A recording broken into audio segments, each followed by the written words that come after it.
Bukan itu. Bukan lagi majelis yang membicarakan tentang strategi bagaimana bisa perusahaan meningkat, bagaimana pekerjaan-pekerjaan bisa sukses, bukan itu. Tapi majelis yang mulia adalah majelis yang mana di dalamnya membicarakan tentang agama dan majelis yang membicarakan tentang kebesaran Allah Subhanahu wa taala. Maka majelis yang mulia seperti ini oleh Allah Subhanahu wa taala dibagi-bagi tadi para malaikat. Lalu kita bersyukur kepada Allah Subhanahu wa taala. Setelah kita mengerjakan perintahnya, kita masih diberi oleh Allah Taala untuk kita duduk di majelis yang mulia.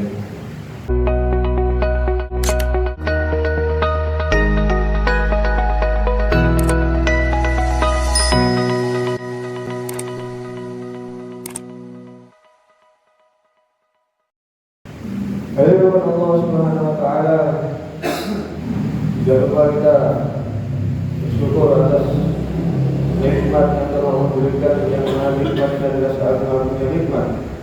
Semulia-mulianya nikmat, yaitu nikmat iman dan Islam.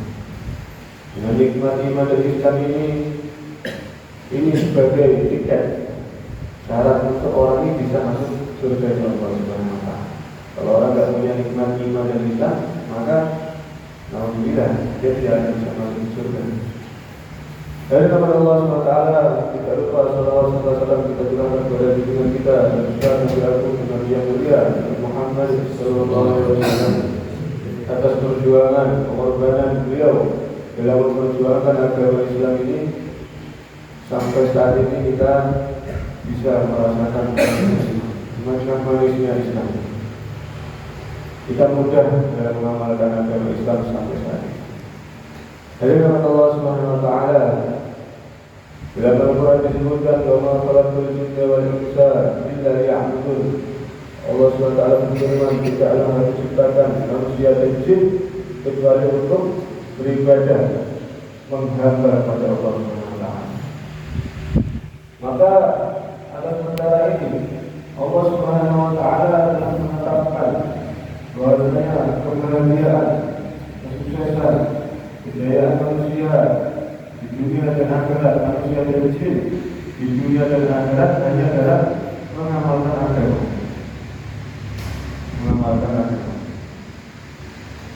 Maka para sahabat radhiyallahu anhum mereka mengamalkan agama secara sempurna.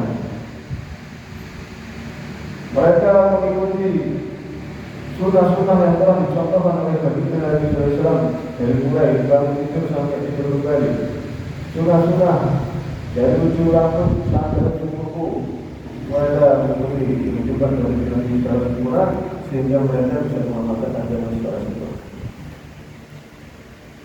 Maka di antara mereka ini bisa, para sahabat ini bisa mengamalkan agama secara sempurna. Di antaranya mereka ini memiliki keimanan, keyakinan yang begitu kuat terhadap kalimat thayyibah la ilaha illallah Muhammadur Rasulullah. La ilaha illallah tiada yang berhak disembah kecuali Allah dan bahwasanya Nabi Muhammad adalah utusan Allah. Nah, ini keyakinan yang begitu kuat para sahabat ini. Bahwasanya tidak ada yang berhak disembah kecuali Allah dan baginda Nabi Muhammad adalah utusan Allah. Firman Allah Subhanahu wa taala di antara mengenai keyakinan la ilaha illallah Muhammadur Rasulullah.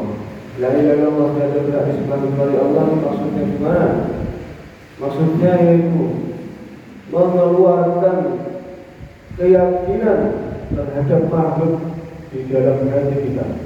Nah, mengeluarkan keyakinan terhadap makhluk dari dalam hati kita dan masukkan keyakinan hanya kepada Allah Subhanahu wa taala ke dalam hati kita.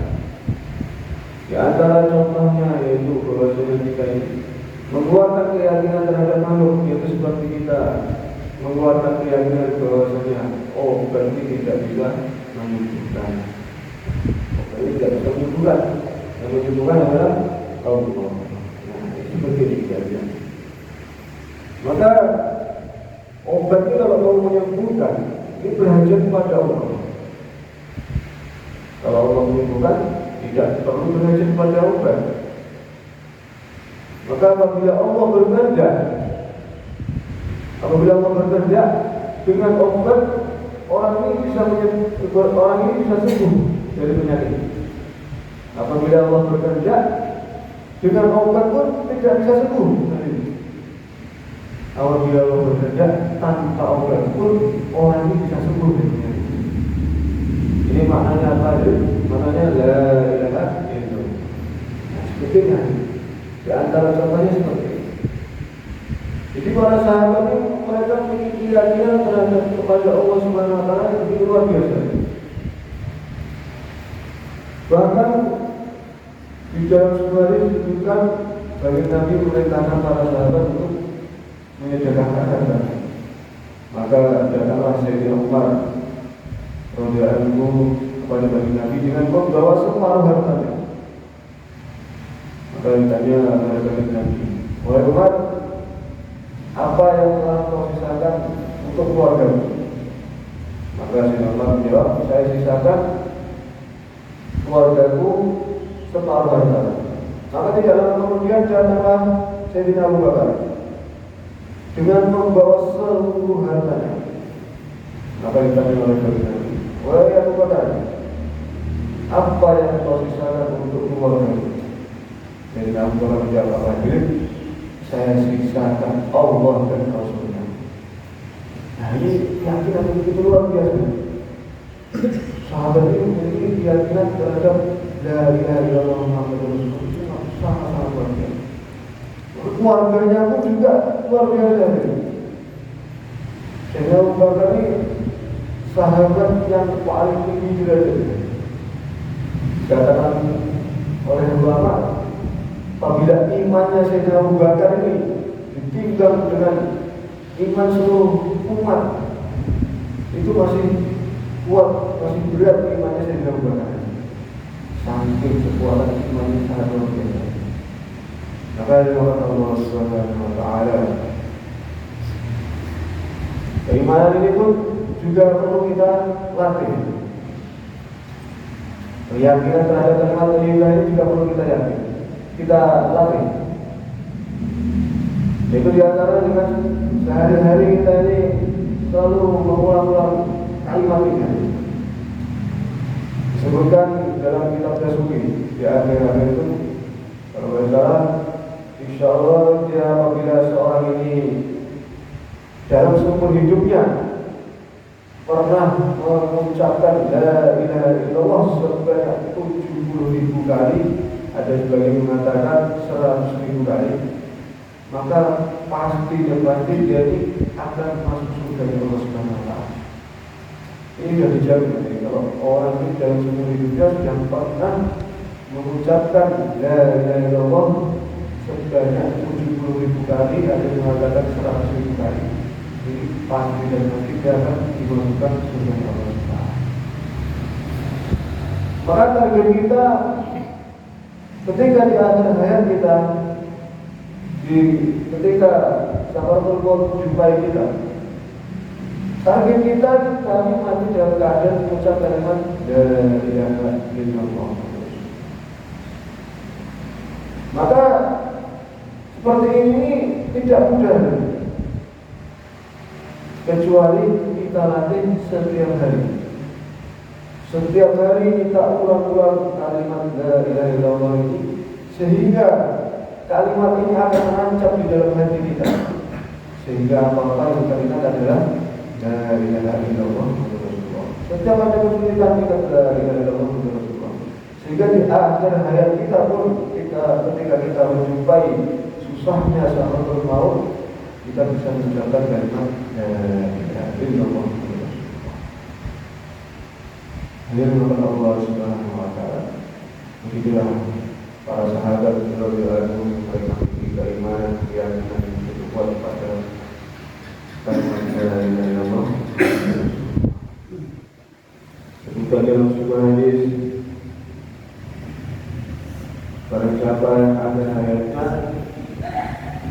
mengucapkan kalimat la ilaha illallah pasti masuk surga. Itu target kita. Dari Allah Subhanahu Wa Kemudian para sahabat juga telah memberikan contoh bahwasanya iman kepada Muhammad Rasulullah maksudnya seperti apa? Meyakini bahwasanya satu-satunya jalan untuk menuju kesuksesan, kebahagiaan dengan cara mengikuti cara yang dicontohkan bagi Nabi SAW. Para sahabat sudah bisa mengikuti sunnah-sunnah bagi Nabi SAW, mulai bangun tidur sampai tidur kembali, dari segi ibadah, dari segi penampilan, mereka sudah bisa mengamalkan sunnah-sunnahnya bagi Nabi selama 24 jam. Maka ini perlu kita tiru. Dari sejak kita bangun tidur, sunnah bagi Nabi seperti apa, dalam segi beribadah bagi Nabi mencontohkan bagaimana, dari segi penampilan bagi Nabi mencontohkan seperti apa. Ini perlu kita tiru. Maka bagi Nabi SAW, man ahya sunnati faqad ahabbani wa man ahabbani kana ma'ani. Barang siapa yang menghidupkan sunnahku, sungguhnya dia cinta kepadaku, kata Nabi. Barang siapa yang menghidupkan sunnahku, maka dia sungguh cinta kepadaku. Memang mengenai persoalan cinta ini, orang ini harus, kalau orang betul-betul dia cintai, biasanya dia ini mengikuti, mengikuti sebagaimana orang yang dia cintai, fan. Nah, kalau mengenai bola gitu, orang itu kalau suka sama contohnya ya Ronaldo lah gitu. Biasanya dia ini ya ikut-ikutan apa yang dibuat Ronaldo. Beli baju namanya Ronaldo, beli bola, meniru-niru gayanya Ronaldo kalau gol gitu. Nah, itu salah satu contoh kalau orang ini cinta pada seorang. Nah, kalau kita ini cinta pada baginda Nabi, maka kita hidupkan sunnahnya bagi Nabi. Baginda Nabi berkata, barang siapa yang cinta sunnahku, sungguh dia cinta kepadamu. Dan barang siapa yang cinta kepadamu, maka dia akan bersamamu di dalam surga. Dan siapa cinta pada baginda Nabi, dia akan bersama baginda Nabi di dalam surga. Allah Subhanahu Wa Taala, mari kita bersama-sama melatih diri kita untuk belajar menghidupkan sunnah bagi Nabi SAW selama 24 jam dalam kehidupan kita sehari-hari. Rahimahullah Allah Subhanahu Wa Taala, tidak hanya itu saja dalam mengamalkan agama ini. Dikarenakan dalam agama ini juga ada perintah-perintah dalam beribadah, di antaranya seperti sholat. Maka para sahabat radhiyallahu anhum telah contoh dari Nabi bahwasanya sholat dengan khusyuk wal khusyuk, yaitu sholat dengan konsentrasi batin dan pandangan diri di hadapan Allah Subhanahu Wa Taala. Maka di hadapan Allah Subhanahu Wa Taala, tujuannya kita ini melatih sholat kita dengan khusyuk wal khusyuk. Ini targetnya yaitu membawa sifat ketaatan, dari dalam sholat. Dalam sholat kita ini harus khusyuk, senantiasa ingat kepada Allah. Tidak boleh melakukan hal-hal lain kecuali ingat kepada Allah. Dalam sholat kita tidak boleh gerak-gerak kecuali gerakan sholat melebihi 3 kali gerakan. Di dalam sholat kita tidak boleh berbicara. Begitu juga di luar sholat. Kita diarahkan untuk membawa sifat ketaatan di dalam sholat di dalam kehidupan kita sehari-hari. Senantiasa ingat kepada Allah, bergerak dengan mengamalkan kebaikan-kebaikan, menjauhkan larangan, berbicara yang baik-baik. Itu aja. Mulai dari Allah Subhanahu Wa Taala disebutkan dalam surah ayat Al-Quran, inna sholata tanha 'anil fahsya'i wal munkar. Sesungguhnya sholat itu mencegah dari perbuatan keji dan munkar. Maka seperti itu ada. apabila sholatnya ini betul-betul sungguh-sungguh, sholatnya akan mencegah orang tersebut dari perbuatan keji dan lupa. Bahkan disebutkan dalam sebuah hadis, apabila seorang ini mempunyai sifat buruk, yaitu contohnya mencuri, dalam hadis disebutkan orang ini suka mencuri. Dalam hadis disebutkan orang ini suka mencuri. Akan tetapi dia masih mau menjaga sholatnya, maka bagaimana disampaikan suatu saat sholatnya ini akan merubah sifatnya yang sebelumnya menjadi seorang pencuri, nanti akan merubah sifatnya menjadi orang yang baik sebab sholat. Maka amal sholat itu sungguh luar biasa. Dalam rukun Islam disebutkan sholat itu amalan pertama setelah iman. Nah, setelah iman adalah amalan yang pertama adalah amal sholat. Nah, karena amal sholat ini dulu Allah berikan kepada baginda Nabi. Baginda Nabi yang dipanggil langsung setelah itu langsung menghadap Allah langsung Isra Mi'raj. Jadi amal sholat ini tidak main-main. Sangat mulia, keutamaannya begitu luar biasa. Dinukilkan oleh sebagian ulama dalam sebuah kitab bahwasanya Allah akan memuliakan orang yang menjaga sholatnya dengan 5 kemuliaan. Pertama, Allah akan memuliakan hambanya dengan dilancarkan rezeki. Kemudian Allah akan memuliakan dengan selamatkan dari siksa kubur. Kemudian yang ketiga, dia akan diberikan catatan amalnya dari tangan kanan. Yang keempat, orang yang akan diberikan Allah untuk menjaga sholatnya dengan melintasi sirat secepat kilat. Dikatakan sirat ini adil, tinggalkan sirat ini 1.500 perjalanan. Yang mengatakan bahwasanya jembatan sirat ini seperti terbuat dari satu helai rambut yang dibelah menjadi 7. Kecil gitu. Dan kecil-kecil seperti itu tajamnya seperti tajamnya pedang atau silet, bahkan mengatakan seperti tajamnya 70 kali lipat pedang.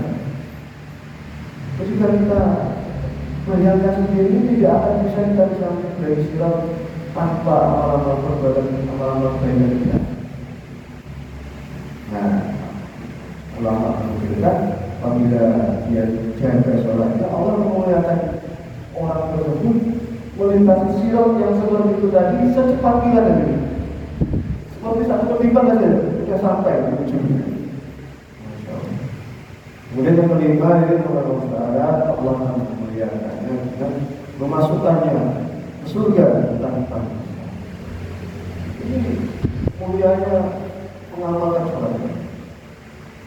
Bagaimana Allah Subhanahu Wa Taala sebutkan dalam surah ketiga, apabila seorang ini berwudu dengan sempurna dari rumahnya, kemudian menuju masjid untuk mengerjakan sholat secara berjamaah, maka akan ditulis baginya 1 langkahnya mendapatkan pahala, menghapus dosa 1 langkahnya ditinggikan derajat. Ini langkah-langkahnya saja. Belum dia mengerjakan sholatnya, belum di masjid dia berzikir, membaca Al-Quran sudah disahkan. Oleh Allah Subhanahu Wa Taala, maka tidak cukup untuk mengamalkan agama secara sempurna, yaitu hanya dengan iman dan berjalan sholat. Targetnya mengamalkan agama ini secara sempurna. Maka para sahabat pun mereka ini juga memiliki sifat, yaitu mereka ini tekun dalam belajar. Mereka juga belajar, tidak memandang usia, kecil sampai yang tua mereka mencari ilmu pada bagaimana mereka. Maka Dan harus disebutkan barang siapa yang mudahkan langkahnya untuk mencari ilmu. Barang siapa mudahkan langkahnya untuk mencari ilmu, maka Allah akan memudahkan langkahnya untuk menuju surga. Dulu para sahabat saking semangatnya mencari ilmu itu mereka menjadwal jam kerja. Jadi dulu kan sahabat ada yang bekerja juga. Jadi mereka belajarnya di shift. Jadi hari ini si A ngaji, si B kerja. Nanti ketika sore mereka berjumpa ketemu. Nah, mereka berjumpa ketemu. Si B yang kerja tadi membagi hasil kerjanya dengan si A.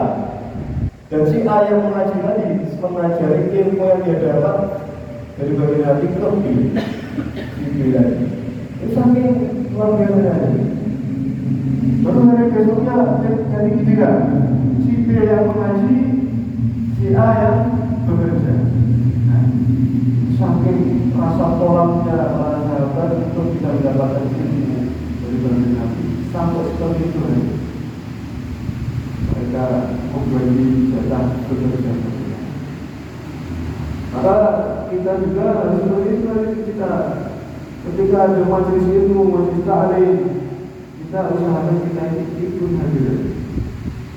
Sehingga kalau kita menggunakan langkah kita untuk menuju majelis ilmu, Allah akan memudahkan langkah kita untuk masuk ke dalam Allah Subhanahu wa Ta'ala.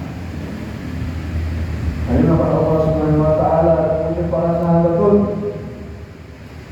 dalam mengamalkan agama secara sempurna ini mereka memiliki sifat budi pekerti, yaitu memuliakan sesama saudara Islam.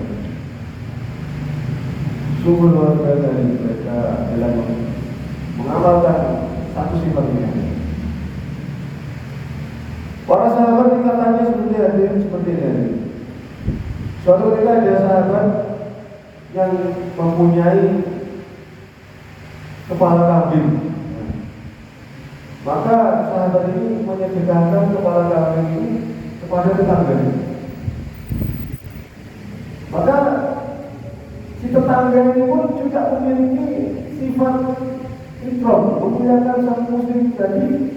Maka diberikanlah kepala kambing ini kepada tetangganya sebelahnya lagi. Sampai akhirnya kepala kambing kembali lagi kepada yang pemiliknya lagi. Misalnya mereka memuliakan saudara. Maka dengan Allah Subhanahu wa Ta'ala sejatinya orang yang mulia itu hadir, yaitu orang yang bisa memuliakan orang lain. Bukan orang yang dimuliakan, tapi orang yang memuliakan. Kita ini perlu mulia di sisinya Allah, bukan mulia di mata makhluk. Sejatinya orang mulia itu mulia di hadapan Allah. Bukan mulia di hadapan makhluk. Kalau kita mulia di depan makhluk, di antara makhluk. Bahkan kalau kita dimuliakan di depan yang dapat orang di hadapan makhluk, takutnya malah hari kita malah bisa timbul sifat sombong. Tapi kemuliaan yang terjadi itu adalah kemuliaan yang mulia di hadapan Allah. Itu dengan memuliakan orang lain. Bukan orang yang memuliakan orang lain bukan adalah orang yang rendah, tapi orang yang memuliakan orang lain adalah orang yang mulia. Dan orang yang dimuliakan bukan orang yang mulia. Belum tentu dia orang yang mulia. Nah, begitu.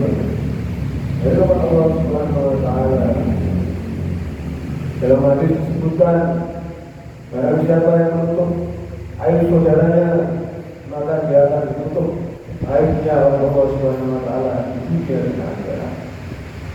Sebutkan juga, barang siapa menolong saudaranya, maka Allah akan menolongnya di dunia dan akhirat. Jadi keutamaan menolong saudara Islam seperti ini.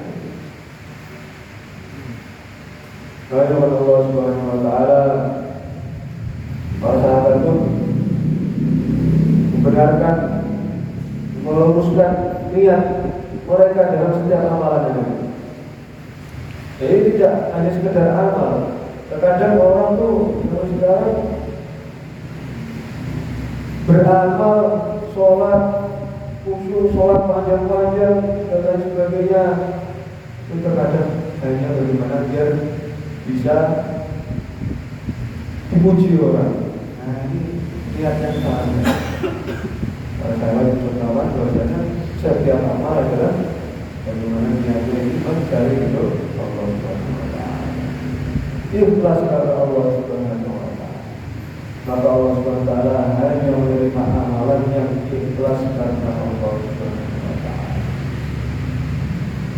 Lalu Allah Subhanahu wa taala itu terakhir kalinya para sahabat dengan mereka ini orang-orang yang dekat dengan baginda Nabi, mereka yang pertama kali bisa mendapatkan ilmu agama dari Nabi, mereka ini tidak lupa untuk menyampaikan apa yang mereka dapatkan dari baginda Nabi, yaitu dengan mendakwakan ilmu mereka tentang ibadah, tentang amal-amal agama. Mereka sampaikan ini agama ini kepada seluruh umat.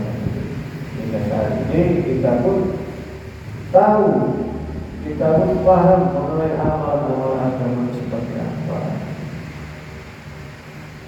Ini amalan para sahabat yang paling sering mereka amalkan, yaitu berdakwah, dakwahkan kebaikan. Maka disebutkan adalah khair pada mungkin dua ini baik. Barang siapa yang menunjukkan kepada sebuah kebaikan, suatu kebaikan, maka dia akan mendapatkan pahala seperti orang yang mengerjakan. Dan Allah SWT, kita yang sudah tahu tentang ilmu agama, maka sampaikanlah walaupun satu ayat pada saudara-saudara kita. Kita sampaikan kebaikan-kebaikan amal-amal agama, terutama